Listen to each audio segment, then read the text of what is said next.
Okay, yesterday we discussed about like what is audit, like how we do the audit, or what exactly the IT auditing, and what we call it as like what are the different kinds of standards are there, and what are the different kinds of compliances that we are following. Okay, so, and what are the different IT assets are there. Okay, IT assets, networking, human rights, and what their responsibilities are there, and what we will do once we go to the work. Okay, and like with example of like how we do the, like on what base we'll go with auditing kind of thing. That was the one like we discussed yesterday, and related to assets and related to risk, very basic introduction. Okay, so we did it yesterday. Okay, like as I said early yesterday, like I just want to go through the course content for today. Okay, then then we'll go to the next things. Okay,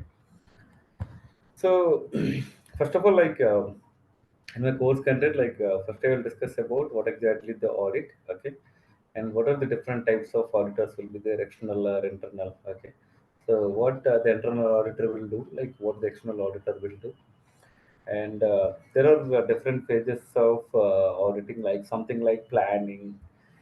Once we plan, like we have to go to the field work. Once you do the field work and uh, some kind of getting the information. Okay, so what we will do, like collecting the evidence. Okay, and some kind of process walkthrough. Once this was done, okay, then we will do some kind of testing. We call it as testing procedure will be there for auditing. Okay, and based on the result, we will do the what we call it as reporting kind of thing. And as auditor, like we have to give some kind of suggestions to the respective organization that we are did with the auditing. Okay, so that's what it about different pages of IT auditing, and audit opinions will be there, and these audit opinions like collective information from the results of the audit. We do the testing, right? So for that, like we have to finalize the opinion. There are something like unqualified opinion, qualified opinion. Okay, and adverse opinions, and okay, so something like different opinions will be there. And based on that, like based on the how the audit was happened, and what exactly the result, like we will share the audit opinions in the reports. And here there is something like we will do the auditing for the samples, not the complete population. So population is also a different one. And what we are doing was we are doing it for selecting the sample. Suppose I have somewhere around thousand. Okay, somewhere around thousand systems are there. Okay, somewhere around thousand. I can say. Okay, suppose if I want to do the endpoint auditing, so I have something like I have 50,000 employees in my office. Okay, suppose instead of auditing for all 50,000, we call it as this as a population.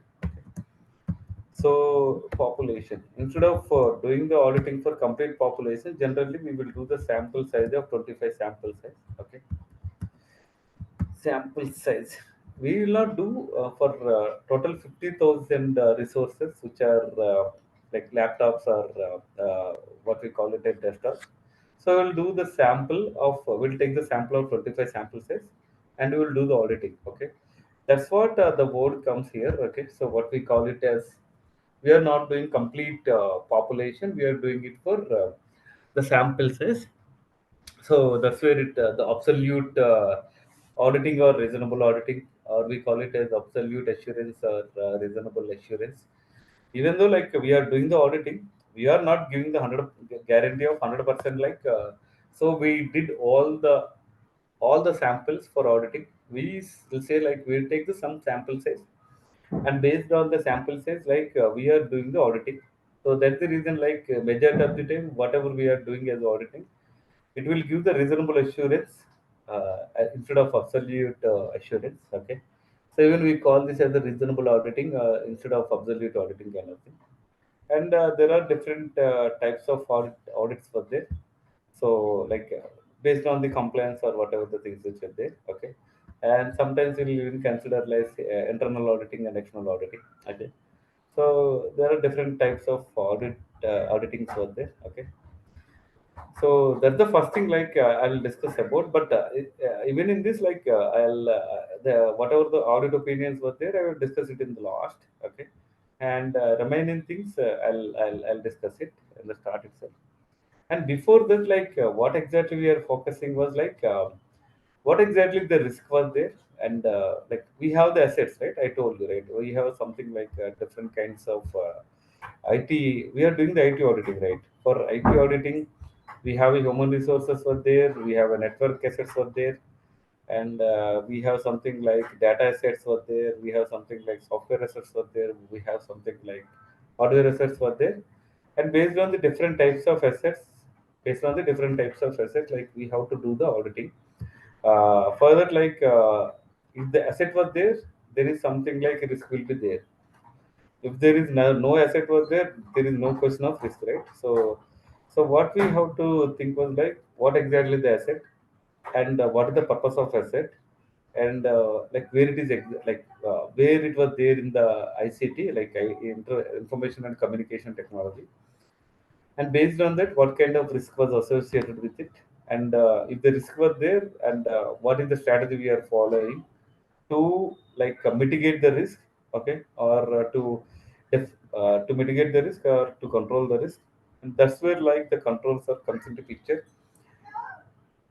That's where the controls will be comes into picture. So that's the reason like I even discuss with risk control matrix. Okay, RACM or RCM. Okay, and something like risk management and stages of different risk managements. And first we what we will do like we have to identify what exactly the risk and what is the impact of the risk and what is the likelihood of the risk. So we have to identify the risk and the level of the risk, what impact level of the risk, and the occurrence, like how frequently it was occurring as a part of the risk assessment. And we have to find out once they identify the risk, and we have to identify the assessment, like this thing. And on top of that, like we have to do the risk mitigation. And once the risk mitigation was happened, like we have to do the risk was really mitigated, or the risk was still exist. If the risk was exist, then we have to define the another control, or we have to we have to improve the control. So that's what is there as a part of risk. So we'll discuss about all these risk things are there. So we have to discuss about the risk part. And what I discussed here, right? Different phases of IT auditing, and because our job was to do these things. So first of all, we have to know like what, where exactly we will be work, and where exactly the management will be there, and where exactly we will get the troubles. Okay, and where exactly like our work will be delayed, so that like we will get into the trouble. Like so, so these audit phases like planning were there, field work was there, review and reporting were there, and follow up is also there. So planning, like the first part was planning. In the planning, there are different meetings will be there, different levels of meeting. All these meetings we have to understand what exactly the meeting was. And in the coming to the field work we have something like two terminologies were there, like test of design and test of operating effectiveness. And in the field work, like the first part was we'll go through the walkthrough. We'll have a walkthrough, and once the walkthrough was done, then we have to do the collecting the evidences. And once we done the collecting evidences, then we have to follow the test procedure to check whether the control was performing correctly or not, or whether the control was protecting our assets or not. So for that, like we have test of design will be there, and there is something like test of operating effectiveness will be there. And on top of that, like once we what we accumulated the results. Okay, so for each and every test result, we will write some comments, and based on all the comments, for each of the control, like we have to define like the report we have to submit, and this report will be reviewed by the peer, and this report will be reviewed by management. Okay, this report will be reviewed by the management. And once the report was finalized, okay, and we have to share with the organization for which we are doing the auditing, okay. And on top of that, as we are there, we audited and we find out some of the gaps are there, or some of the functions which are not working. Hey, give me a minute here. Okay, one second.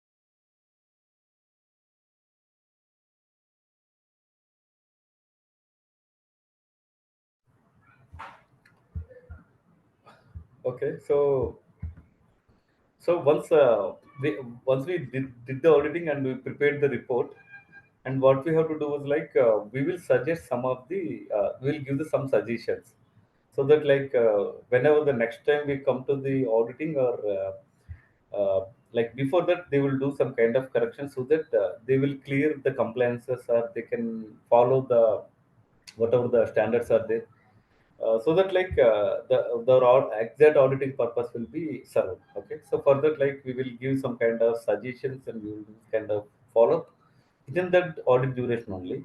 Once the audit duration was completed, then we will not be in touch with them, because the audit period which was there, whatever the audit duration, not the audit period, we can say audit duration was there. So that's the time we will interact with these teams. And next thing was, what is the control life cycle? Like the risk have the life cycle. The same way, once the risk was there, what we will do to mitigate the risk, we will define the control, right? So that's what, once we define the control is also having the life cycle, like define the control, like design the control, build the control, and implement once we build the control, we have to monitor the controls, okay, whether working or not. And after that, we have to improve the controls, okay. So that's what, the control life cycle will be there. And there are different types of controls will be there, like internal controls, okay, based on the nature of the control and based on the type of the control. Sometimes automatic control will be there, manual control will be there, automated control or semi-automated control will be there. And something we will define the controls in proactively, okay. And sometimes after detection, okay. So like that, there are type of the controls, different controls will be there, and there are nature of the control. Based on that, we will segregate the controls, okay. And the whole part will be cover risk and control, okay. So that's what we discuss till this part. And whatever we are discussing till this part, the majority of the questions will be come from this one. Why? Because generally, as an auditor, we have to know the process, and we have to know the risk, and we have to know the control, how to build the control kind of thing. But majority of the time, once we go to the auditing, this will be already in place, okay. This will be already in place. That's the reason, we will not get much scope even in the real time for designing the control kind of thing.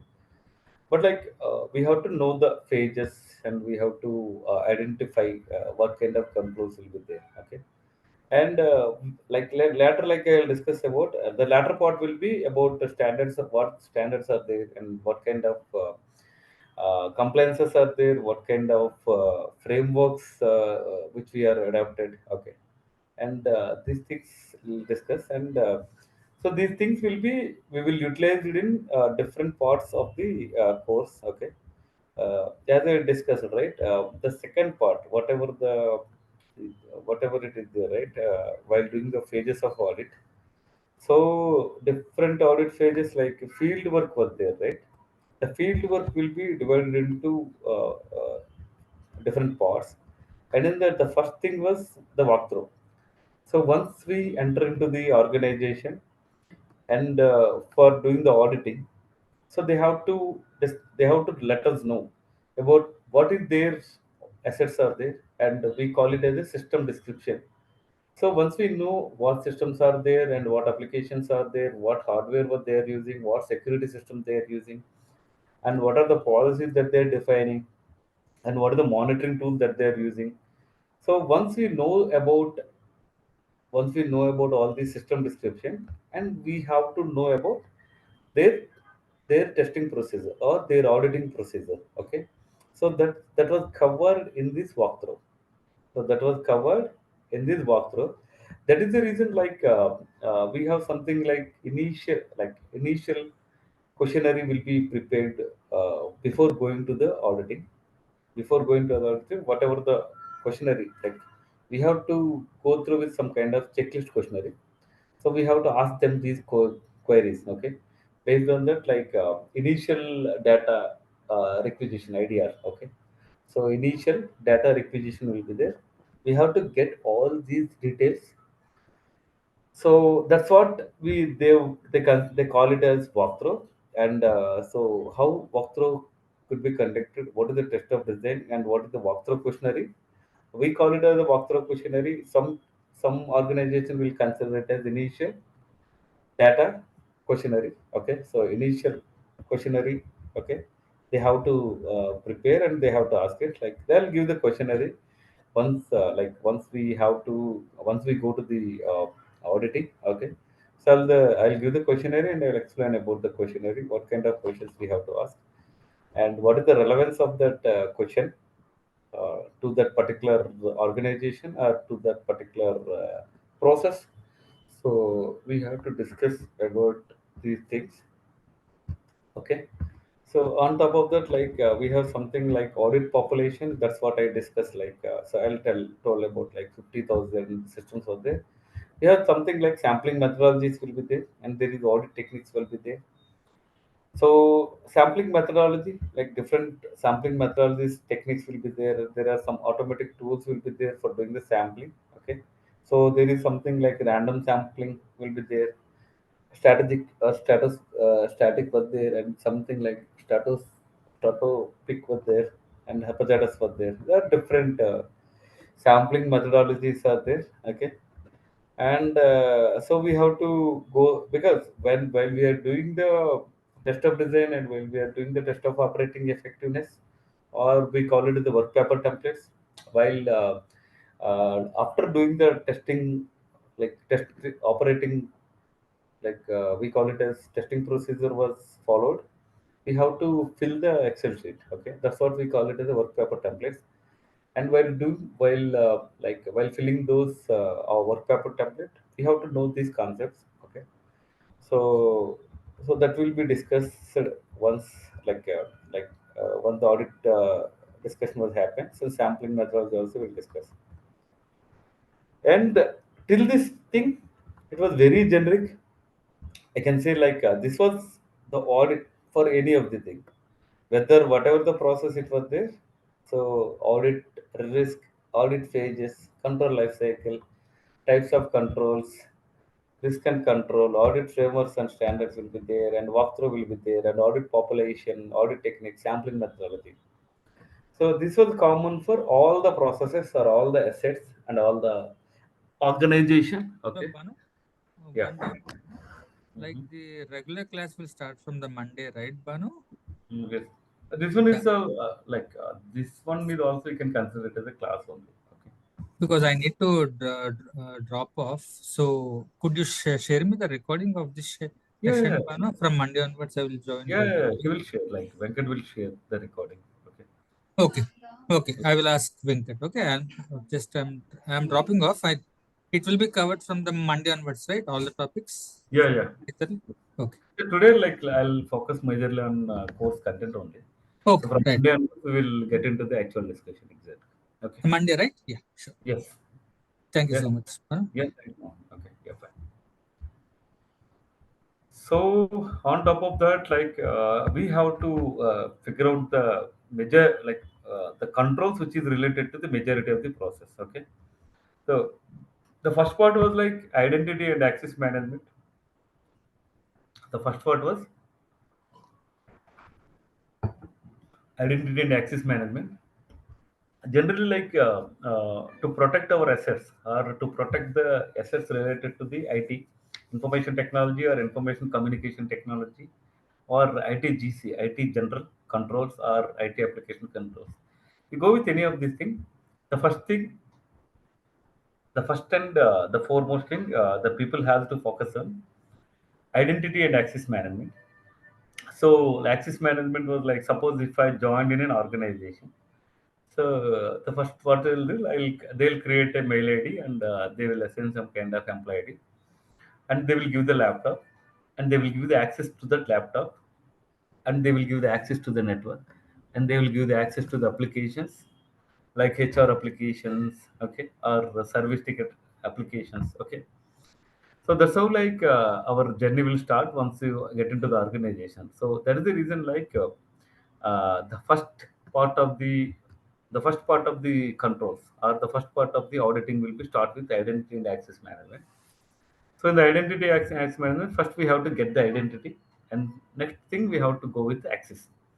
So that's what we call it as authentication and authorization concepts. Okay, and authentication is related to logon, and authorization is related to level of access that we have to get it once we join into the organization. So if somebody is joined as a fresher, then they will get different level of access, and somebody is joined as a manager, he will have a different level of access, and somebody is joined as a vice president, he will have a different level of access. So the first part, once the any employee joined into the organization, that will start with access provisioning. The access provisioning means access giving. Okay, so access provisioning is the first part in as a part of auditing for us. Access provisioning. So that means that once the employee was get into the organization, he has to get some accesses related to his designation or birthright, or we call it as like anybody joins in the organization, they all have something what we call it as like mail access he has to, and whatever the basic SharePoint he has to get the access, and benefit management, leave management, all these access has to be there. And based on the work, suppose if I joined as a HR employee, then I will get the different level of access. If I joined as a facility management, then I will get a different application access. Suppose if I joined as a Linux administrator, I will have Linux servers access. If I joined as a Windows administrator, suppose if I joined as a database administrator, suppose if I joined as a developer, suppose if I joined as a process manager or process team, then I will get different application access, different server access, different network related accesses. Okay, so that's how the first part was like we have to give the best access management in an organization. So first thing was like I have to understand what kind of applications are there, what kind of networks are there, what kind of hardwares are there, what kind of servers are there. All the things I have to know. That's what I told you. The walkthrough. The walkthrough first start with system description. System means like what hardwares are there, what softwares are there, what applications are there. So I have to get the information while going with the walkthrough. That's what initial questionnaire that we are raising, and we'll have the questions in that, and based on that, like I will get a provisioning. Okay, so I'll audit the user access provisioning. Here I'm not giving any new accesses to the any employee. Here we are doing for access auditing for the access provisioning. Suppose how the audit will be there. Suppose what is the month here? I have something like the month is something this one is May, right? Generally, the financial year starts, right? Financial financial year starts from April 1st, right? April 1st. So nothing but 1st of April. 1st of April to what we call it as March 31st, right? March 31st. So April 1st to March 31st. This way we call it as the financial year for 22 to 23. This one is the financial year. 22 to 23 financial year. Okay. 2022 to 2023 financial year. Okay. So for that, so now we are in May month, right? May, right? Now we are in May month. So the organization asked us to come and do the audit on something like suppose May 1st May 5th. Suppose May 5th, I have to I have a plan. I have to plan to audit the organization. Suppose if I want to audit something like some technologies, okay, some technologies organization, technologies, okay, something like evolving technologies or something like that, okay. So, what we are auditing, we are not auditing for May, right? We will audit only for already period that was happened. So April 1st of 2022 to May 31st of 2023, right? For this, for the duration, okay? For 1 year period, right? This one is somewhere around 1 year period. Okay, this one is somewhere around 1 year period, and we are doing the audit period. This is what we call it as the audit period. Okay, audit period. So this audit period for the year, when I will start the auditing, so on 5th May, right? And I will get a two 2 weeks of duration. Something like if you get a 2 days of duration, suppose I start with 6th. That was on Monday, right? 6th. 6th May to they will give the 2 weeks of period. Suppose for me, like what is that duration? 6th May to 17th May. Okay, this one is my timelines. What is that? 17th May or 11th May? What is that? 17th May.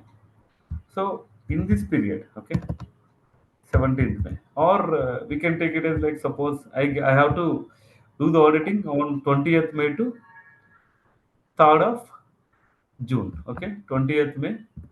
This one is my duration. Okay, 20th May to 3rd. 3rd, what we call it a 3rd June. Okay, 3rd June. So I'll get 2 weeks of time to audit some XYZ organization. Okay. So for what period? Already done, right? From April 1st, 2023 to March 31st, 2023, the year which was already happened. During that period, they are given some accesses. During that period, they are given some accesses for the employee who are joined to the organization.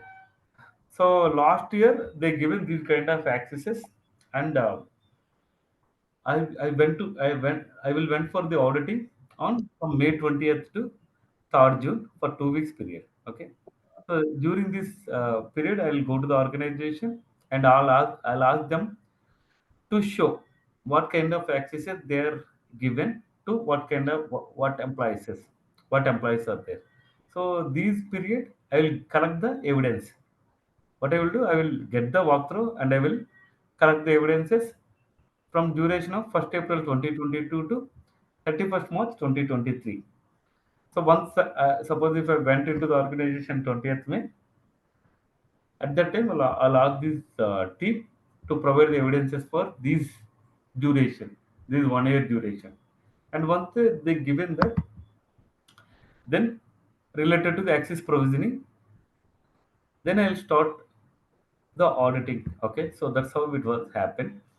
That will happen. Okay, so in the identity access management, this was the very first gateway for doing the any kind of security breach, any kind of security breach. That is the reason, like while going for auditing, if there is identity and access management was there in the scope, then we have to do user access provisioning for providing the access, and user access deprovisioning.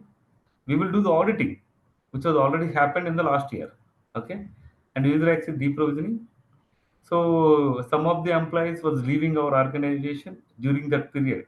Whoever the employee that leaving our their organization during that period, we will check the deprovisioning.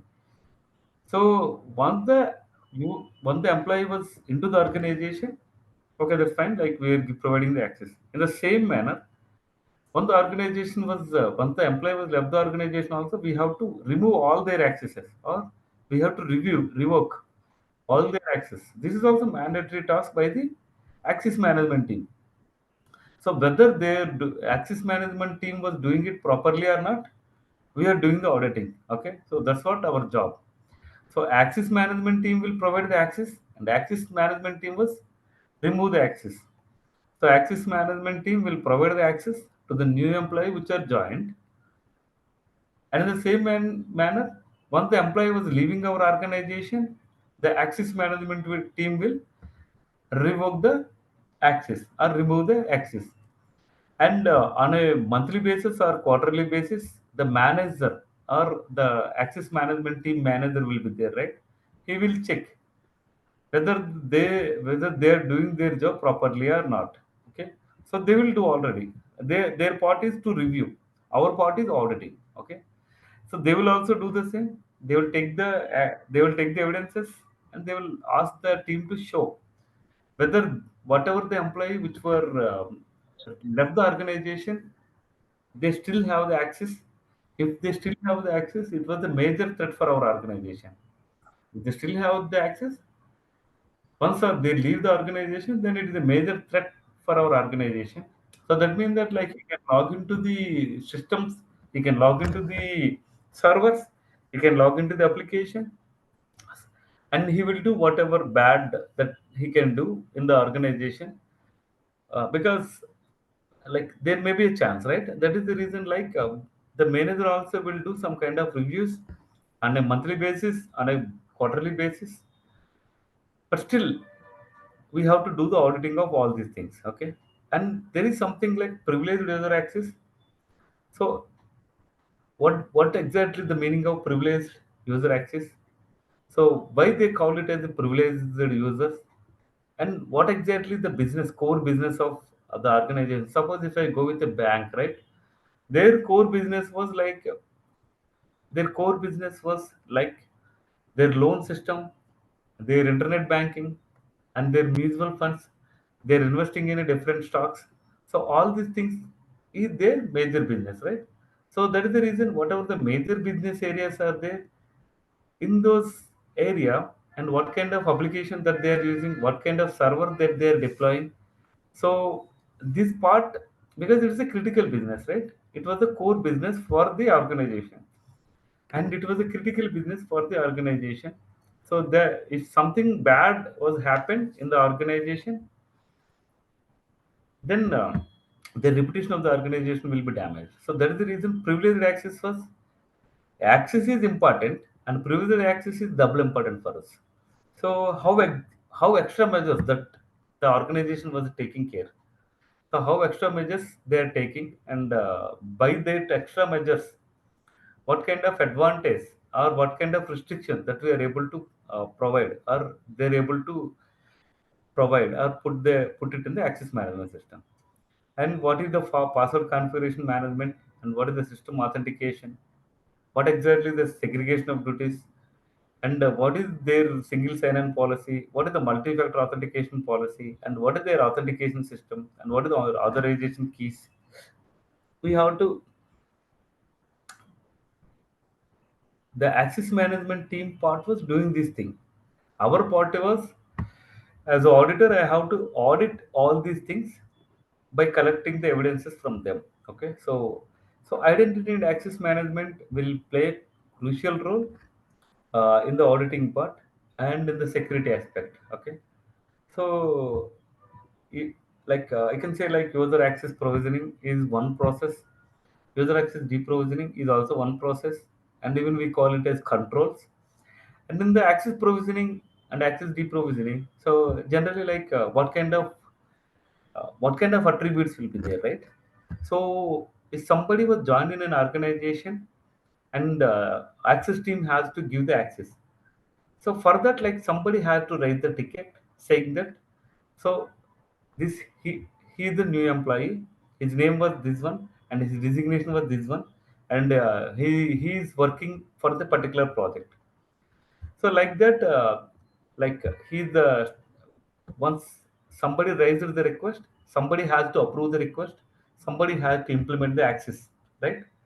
Somebody has to write the request, somebody has to approve the request. Yes, he's the correct person, and he can give the access to that this person. On top of that, access management team will give the access to the employee. Oh, that's fine. So, so there are attributes for there. Like, what is that? Who raised the ticket, and what date and time he raised the ticket? Who approved the ticket? Whether approved person has the designation to approve, whether the request raised person have the authenticity to raise the ticket, and whoever the implementer was there, right? So somebody was given the access to new employee, and if that person is the this is the right person to give the access or to implement the access. So what we have to check all these control attributes. I'm using the two words control and their control attributes. Okay. So control attributes we have to check whether they are following the as per the policies or not. Okay. So that's the thing we will do it in the access management for access provisioning, access reprovisioning, access review, privileged user access, password configurations, segregation of duties, and what exactly the SSO policy is there, what exactly the MFA policy was there, what exactly the authentication say, phenomena they are using, and what exactly the authorization keys that they are using. So we have to check these things. And next part was once the employee get in, okay, once they get the access, and the major part was application development will be there. Application development will be there, and in that application development we have to follow the change management process. We call it as the change management business process. Change means change in the application. Change means change in the application, change in the infrastructure, change in the change in the backup, or change in the process. Okay, so all these things we'll consider it as a change management process.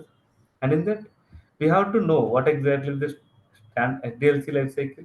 SDLC means software development life cycle. STLC means software testing life cycle. Change means what? Change is nothing but a new application implementation, or the existing application which is not working, or existing functionality in an application which is not working properly, or we are doing the improvements, and sometimes we have to do the security aspects also. So that's what they call it as user stories for a change request. Okay, user stories for a change management. The first part was like we have to understand what exactly the software development life cycle, what exactly the software testing life cycle, what exactly the meaning of change authorization, change approval, risk control matrix for the particular change. Suppose if I doing the implementation of a code for an application to give the new functionality.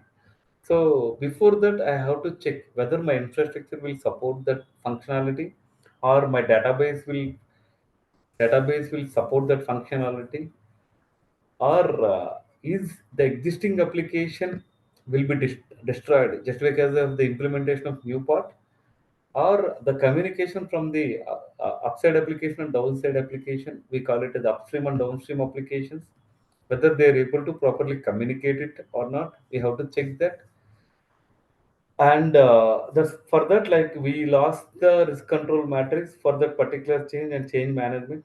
And there is different types of changes will be there. Critical and emergency change or normal change will be there.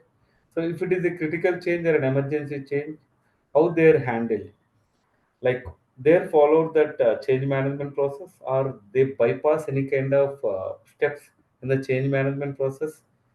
So for that, they have a proper approvals or not, and what kind of RCA they define, root cause analysis for that emergency change, and what exactly the segregation of duties which are there. Segregation of duties will be there in all the processes. Like segregation of duties means, like I told you, right? Suppose development team will be there, and the development team will have the development duties. Testing team will have the testing duties, and change approval team will be there, right? That have the change approval duties, and there is a deployment team was there which is there in the production. The deployment team will have the their separate duties, and whatever the approval process will be there, whatever the spock team was there, and each of the team or each of the employee have their own duties, okay, in the change management process. So we have to get those details, who is who is doing what exactly in the change management part. And some teams will be there in the development part, and some teams will be there in the testing environments, and some teams will be there in the deployment, and some teams will be there in the maintenance and operation. So and they will have different axes as well, okay. And so we have to identify, we have to get some idea of what exactly their duties, and whether they followed their duties, or is there any kind of conflict. Something like development team has the access to the production servers and protection of the production application also. If that thing will happen, like there may be a chance in the production environment code change will be there. And we have defined some kind of policies or compliance which is related to the change management process, whether they're following it or not, okay. And there is version management and source code management will be there. Sometimes like Git will be there. Git is one of the source code management tool or version management tool. SVN, Tortoise SVN is also one of the version control management tool. And for Microsoft related applications, there is TFS server will be there. We call it as a team foundation server. So, the version management was happening properly, and whatever the merging of the code will be there, is that happening properly or not, and as per the compliance or not, or as per the standard related to that organization or not. What is production environment and what is the test environment? What is the development environment? We have to know it, and further, this we are discussing in the segregation of duties and what is their difference. And once the application was developed, system testing was happened or not, and UAT approval was happened or not, what exactly the acceptance criteria that is following, and the testing coverage, what is the test coverage they are showing us, because we will maintain some kind of standards for development, for testing, and the coverage and the acceptance, and these things. So we have to check whether they are following the compliance or not. Once the post implementation was done, and in the post implementation, we have to check the review, and we have to check whether monitoring team was there and operation team was there, and whether they're doing their job as part of the segregation of duties or not. We have a checklist for auditor to verify and conduct the complete auditing. That's what we call it as the initial questionnaire, okay. And this was there. And the other part was, one of the major thing was like incident management process, okay. So in the incident management process, so what are the different types of incidents were there? Type priority one, prior two ticket, and like priority wise the tickets will be there, and based on the priority we have something like service level agreements will be there. If it is a priority one ticket, we have to address it in 5 minutes, and we have to start working on it in 15 minutes, and we have to resolve it in 8 hours, and we have to find out the RCA within that period. So if it is a P2 ticket, if it is a P4 ticket, the address will be happening within a 1 day, and resolution will be passed for another 7 days, kind of thing, 7 working days. So like that, based on the priority and the risk associated with it, there is the SLA, service level agreement, that they have to follow in the organization. So we have to check what exactly the ticket was there, and priority ticket, and what is the duration that they are following, and is there any kind of SLA breaches were happening. And to know all these things, like we have to know about the incident management process. Suppose if the incident comes, like who are the people has to involve, and we have auditor checklist for doing this auditing.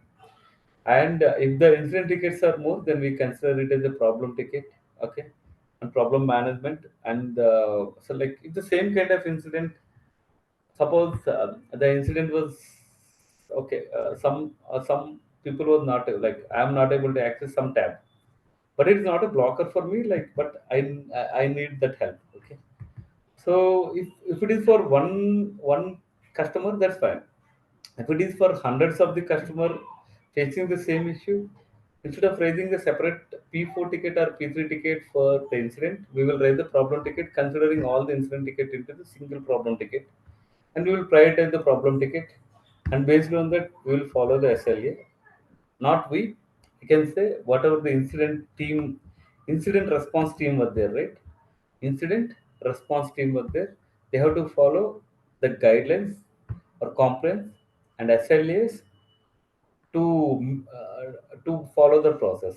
What we are doing was like we will go for an auditing once that was happened for this kind of a duration. Okay, and this was we will get the tickets from April 1st, 2022 to 31st March 2023 or 2024, 2023 to 2024, or we will take that in year and we will audit the sample. Okay, and there is something like patch management will be there. We have third party applications will be there. Suppose I'm using a Windows OS, so this is one of the third party application, and in the Excel I am using, and PDF I am using, and all the things like if I'm using Outlook, one of the application. So for that, like they will release the security patches. We know like patch Wednesday is one thing, patch Wednesday, patch Wednesday. So, so based on the application that we are using from the third party side, they will provide the security patches, and whether they are updating the patches on a regular timings, whether they are doing the testing of the patch and they are applying for their environment or not. If they are not if they are not updated, then we have to check like is there any business justification was there for them. So because they are not done the patch management. Okay, so and we have asset management will be there. There is something like backup and recovery. Backup means like so we are for this is completely related to the information communication technology or information technology. So there are majorly three parts it involved. Okay, what is that? So data data at rest, and the data in processing, data in processing, data in use. Okay, in use. So we have to we have to check. So backup management, like once the process was running, we have to take the backup of that for the future reference or something. Like suppose if any disaster was happening to the current existing environment, then we have to we have to recover that. So for that, like to recover from where? So we have to recover it from backup. So first we have to do the backup and we have to do the restoration of the process. We have to take the backup of data and we have to restore the data. So we have to take the backup of application and we have to restore the back application. We have to take the backup of configurations and we have to restore the configuration if any disaster or any hacking was happened to the application or process or any kind of data. So that's the reason like the first part will focus on backup management. And in the backup management, we have to discuss about what exactly the backup and backup restoration periodicity is what, and what are the different types of backups were there. So hot to cold backup, hot, warm, cold, something like that. And what is the preferable backup methods in case of a cyber attack? Backup, instead of saying it as a backup method, a backup restoration method. Okay, and backup retention period. And there are two parts will be there. Like once the cyber attack was happened or any disaster was happened in the system, then we have to recover that. And in that recovery, we have two things like recovery point of object, recovery time of object. So how much time it will take to recover the things, and like for like how much period we are taking the backup. That's what we call it as the recovery time objective, and recovery period objective. Okay, so that's what we will discuss here. So how to maintain the backup register, rerun procedure for restoration things, and we will check the audit checklist and backup kind of thing. And job scheduling and monitoring, even for doing the backup also, we will not do manually. What we will do, we will write a script, or we have backup applications will be there. Something like NetApps is one of the storage thing. So NetApps, IBM SAM store. So these things will be there. What they will do, they will take the backup by using some kind of job scheduling and job monitoring. So even for in the Amazon, like for every day morning, like they will new products which are there, or whatever the quantity that was updating. So all the things will be we consider it as a job. Jobs will be run in the background. The jobs will be run in the background. That will update the website feed, or we call it as feed, into the Amazon and something some kind of e-commerce website. So job scheduling and job monitoring is also very important aspect for even for doing the backup also. So in the next part we will discuss about business continuity management.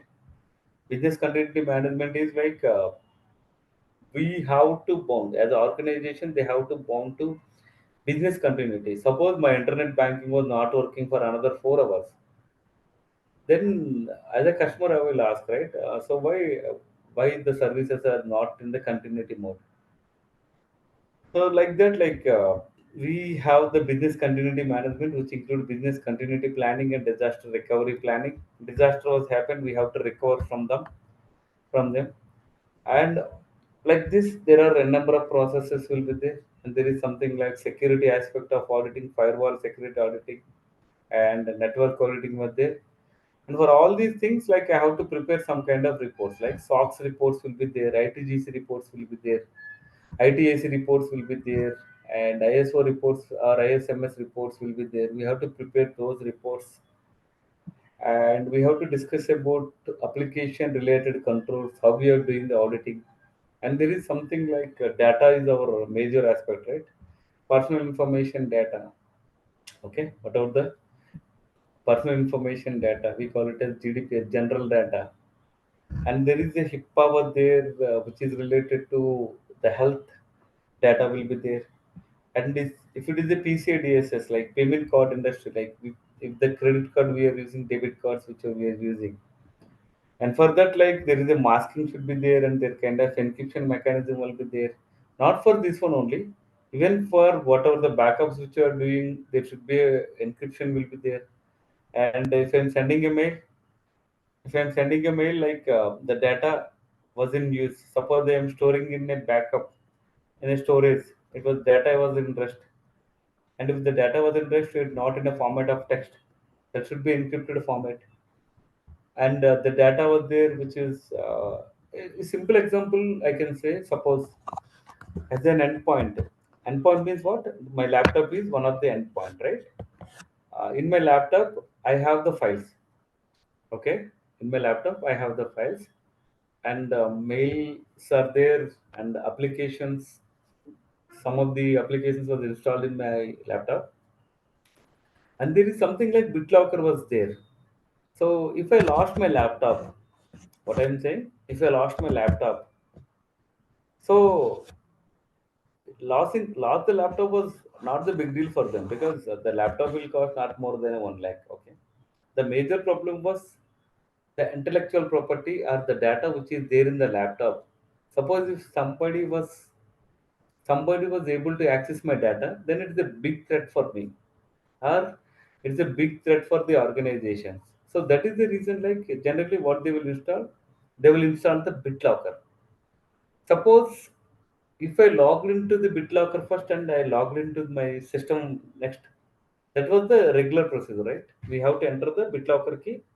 On top of that, I have to enter the username and password. Then I'll able to access my files. Suppose I lost my laptop, and the laptop will be somebody got my laptop, and what they will do, like they will try to log in, because they don't have the login details, right? What they will do, they are unable to log in. What they will do the next, they will take the hard disk back. What they will do, they will take the hard disk outside, and they will connect to the other system.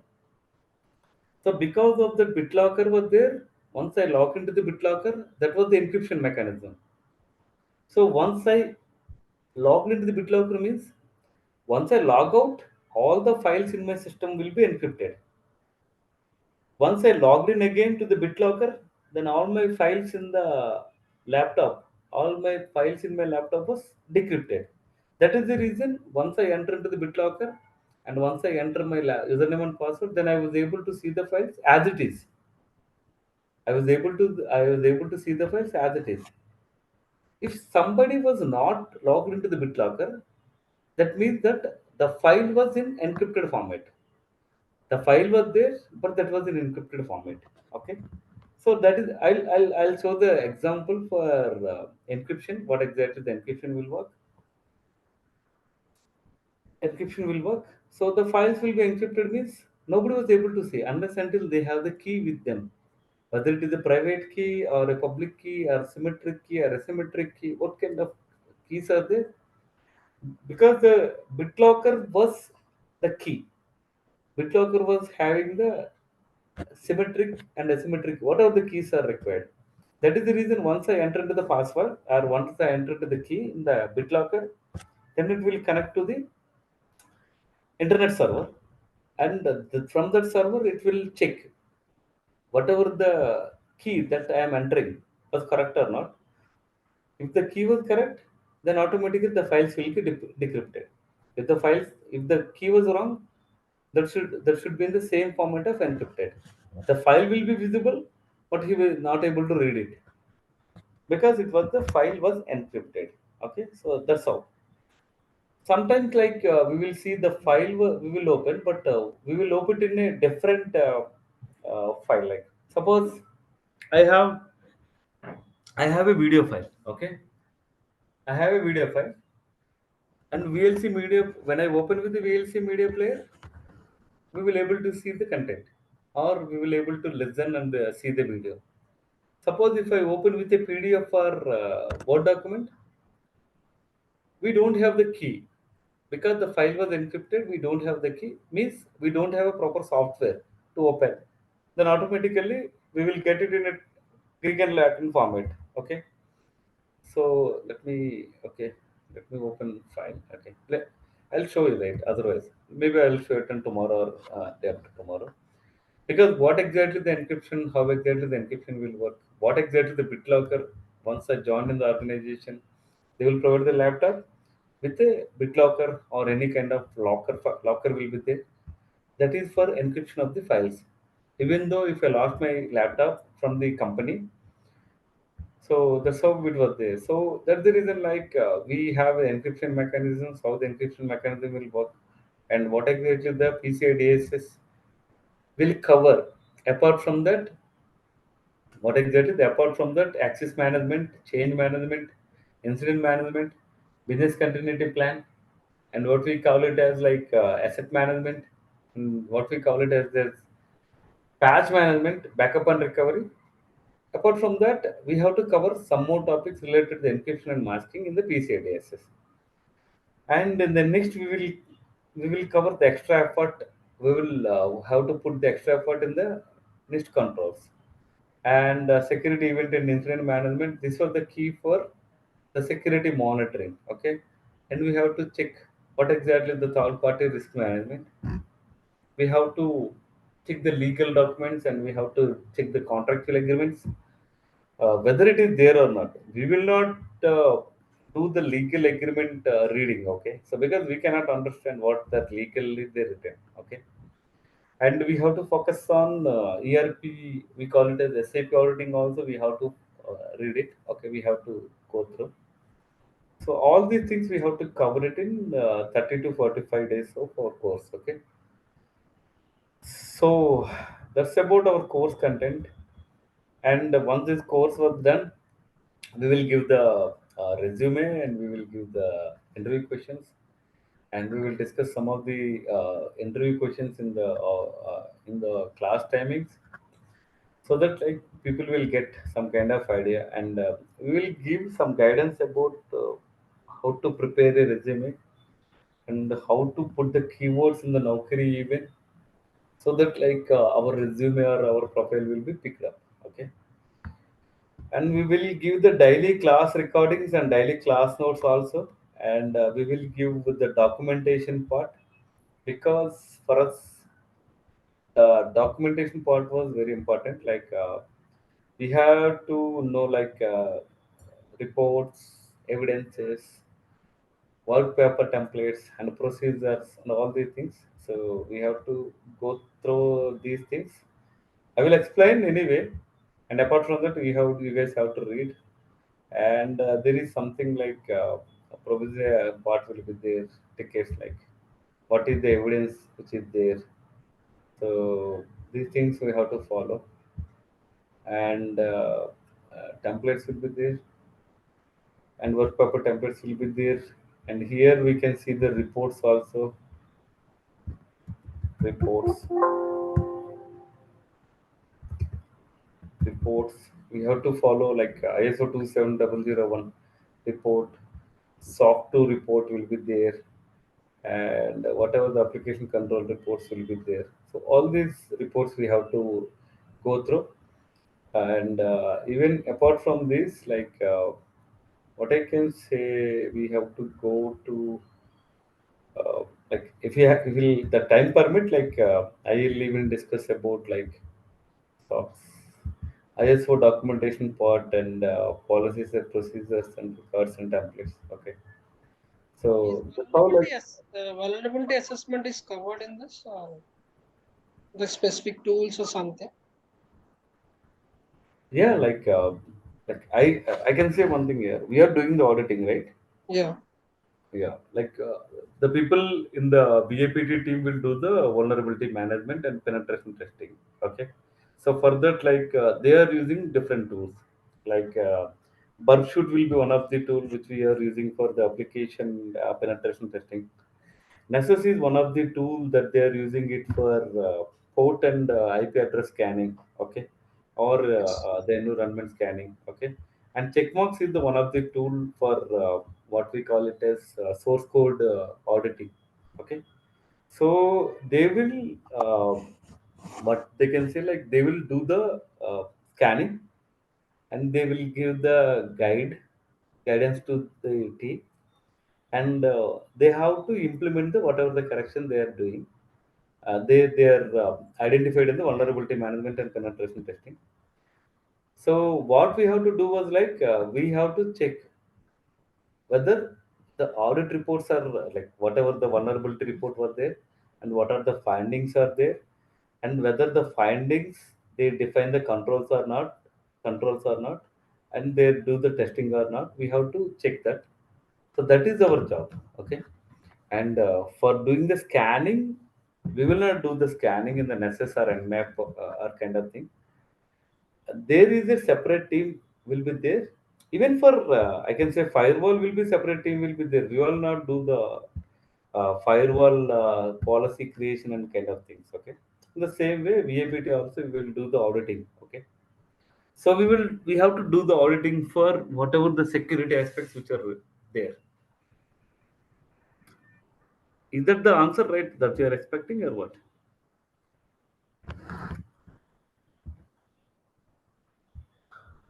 Yeah.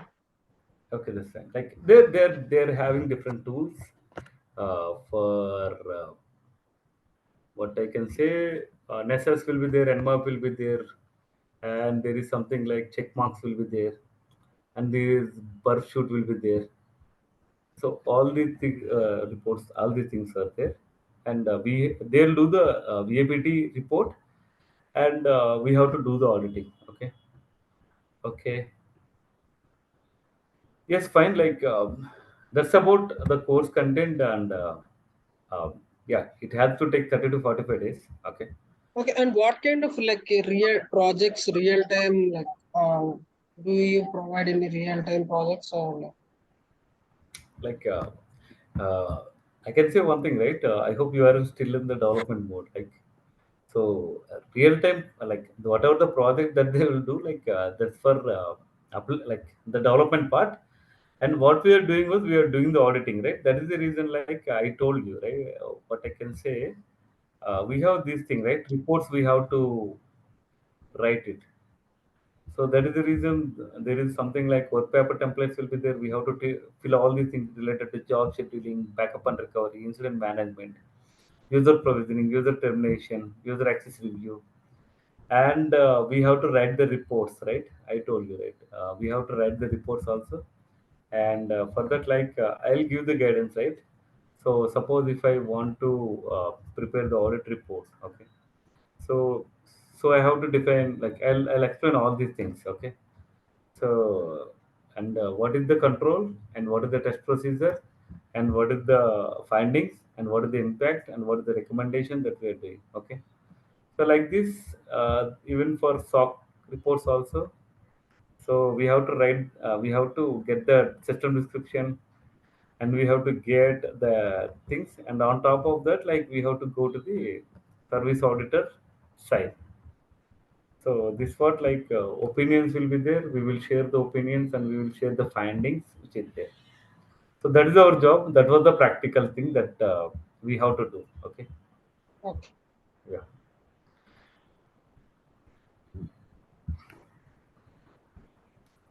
And any more questions, team?